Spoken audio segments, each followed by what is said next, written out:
बीकानेर के पांचू से खबर लेंगे। सैनिक राम स्वरूप कस्बा की मौत का मामला, परिजनों और ग्रामीणों ने किया शव लेने से इनकार। कहा है कि पहले शहीद का दर्जा दे, उसके बाद शव लिया जाएगा। सैनिक कल्याण बोर्ड पर आरोप लगाया गया है। बोर्ड बता रहा है कि सैनिक की मौत आत्महत्या। अब ऐसे गांव के चौराहे पर ग्रामीण विरोध कर रहे हैं। बीकानेर शहर की ओर करीब कूच करेंगे, ऐसी जानकारी भी मिली है। सुबह सैनिक का अनंतनाग से शव आया था।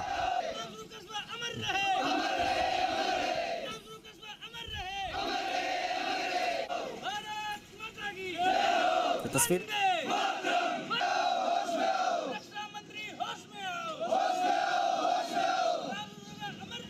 कल सैनिक बोर्ड से रिपोर्ट आई है कि इन्होंने अटेम्प्ट ऑफ सुसाइड किया, जो कि गलत है। हम केंद्र सरकार से मांग कर रहे हैं कि उन्हें शहीद का दर्जा मिले, और जब तक उनको शहीद का दर्जा नहीं मिलेगा तब तक ऐसे ही धरना प्रदर्शन यहाँ पर जारी रहेगा, क्योंकि वो देश की सेवा करने के लिए गए थे।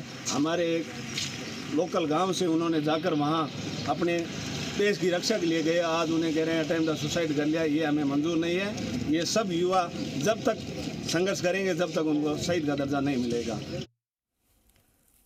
त्रिभुवन रंगा हमारे सहयोगी फोन लाइन पर जुड़ गए, उनसे बातचीत करेंगे। त्रिभुवन, ये क्या है पूरा मामला, जरा पहले मामला बताएं, और कब पहुंचा शहीद का पार्थिव शरीर यहाँ पर, और अब क्या मांग हो रही है लोगों की? जी बिल्कुल, ये अनंतनाग में जो आतंकी हमला हुआ था उसमें जो बताया जा रहा है कि जो शहीद राम स्वरूप है, इसकी सिर पे गोली लगी थी और उसके बाद इसका वहाँ अस्पताल में इलाज चल रहा था।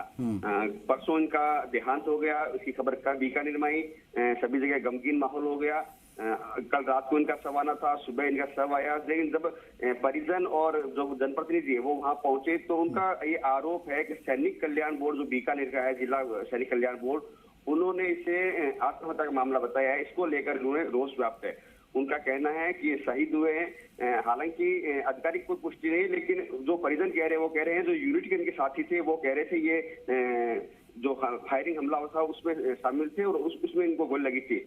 तो वो जबकि सैनिक कल्याण बोर्ड कह रहा है इनके आत्महत्या का मामला है। इसको लेकर विरोधाभास हो गया और अब जो ग्रामीण है पांचू क्षेत्र के, नोखा क्षेत्र के, वो और जो जनप्रतिनिधि है वो अब इस जब सुबह लेकर इनको गांव लाया गया था पार्थिव शरीर को, तो बीकानेर के रानी बाजार चौराहे पर ही गांव उन्होंने विरोध करके वापस सबको मिलिट्री एरिया में भेज दिया था। और उनकी मांग है कि सब पहले इनको शहीद का दर्जा दिया जाए सैनिक कल्याण बोर्ड द्वारा, उसके बाद ही शव को लिया जाएगा।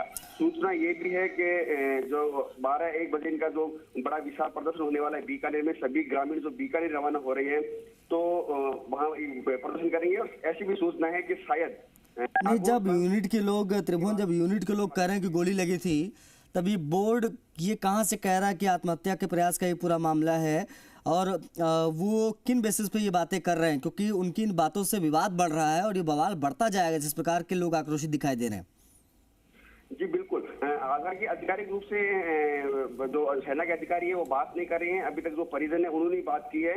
हम प्रयास कर रहे हैं सेना के अधिकारी से बात की जाए, लेकिन सेना के अधिकारी बात नहीं कर रहे हैं। हाँ, इतना जरूर है कि सेना इसकी जांच कर रही है। तो वहीं जो बड़ी खबर निकल कर आई है कि शायद आज दोपहर में जो विरोध प्रदर्शन होने वाला है बड़ा, उसमें नागौर सांसद हनुमान बेनीवाल भी शामिल हो सकते हैं। जी नहीं, तो अब यहाँ से क्या मांग है बोर्ड की तरफ से? कुछ इस पे इस पूरे हंगामे के बाद, बवाल के बाद में, प्रदर्शन के बाद में कुछ कहा जा रहा है? क्योंकि शव लेने से इनकार कर दिया है, अब शव तो लेना ही पड़ेगा। अंतिम संस्कार वगैरह कैसे होगा?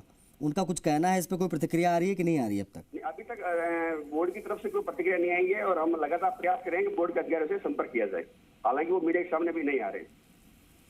त्रिभुवन, बहुत शुक्रिया आपका इन तमाम जानकारियों को साझा करने के लिए, बातचीत के लिए। तो ये स्थिति है, सैनिक की निधन के बाद मांग हो रही है कि शहीद का दर्जा दिया जाए। हालांकि जो बोर्ड है वो कह रहा आत्महत्या की गई है, लेकिन परिजनों ग्रामीणों ने शव लेने से इनकार कर दिया है और प्रदर्शन जो है वो बड़े पैमाने पर हो रहा है और भी बड़े पैमाने पर इस प्रदर्शन को ले जाने की चेतावनी दी जा रही है।